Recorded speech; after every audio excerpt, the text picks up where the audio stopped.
Hi folks, we welcome you to another installment of the OrthoCarolina Medical Minute. Here with me today is our head athletic trainer, Adam Smith.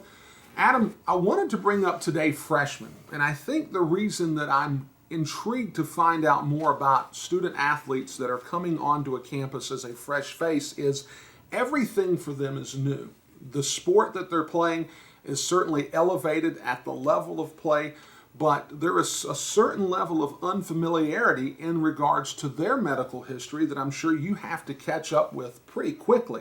What are some of the things that you've noticed in your years in athletic training that are special issues that freshmen have to contend with on a day in, day out basis? Sure. So I would say there's probably three that I notice most commonly. The first one being just the adjustment to, like you said, the level of play. Adjusting themselves to the load that is asked of them, whether it's a volleyball player taking more swings or a soccer player practicing at a different time of the day, just kind of adjusting their schedule in that way.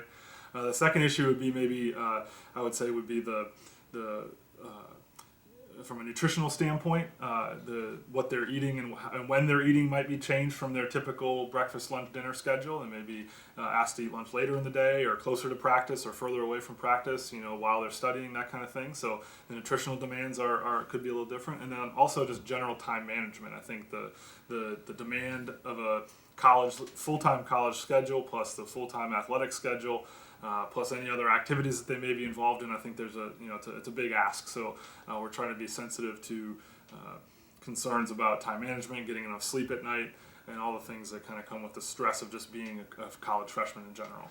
Well, and I think one of the things that's so intriguing, and probably one of the better parts of your job is quite honestly, when you're dealing with high school athletes, a lot of the times their athletic training staff, for the most part, still becomes mom and dad, to where now they're off on their own for the first time ever, and they sort of lean on you guys for a lot of guidance. And I would imagine that it creates certain issues for you to where, in a lot of ways, you're almost becoming a bit of a surrogate in regards to how it is they handle sort of their day-to-day maintenance of their daily life. Kind of give us an idea of how you're able to help them avoid some of the pitfalls of being a fresh face on a brand new campus. Sure. So part of any athletic training program is just being generally aware of the overall well-being of the student athletes. Sure.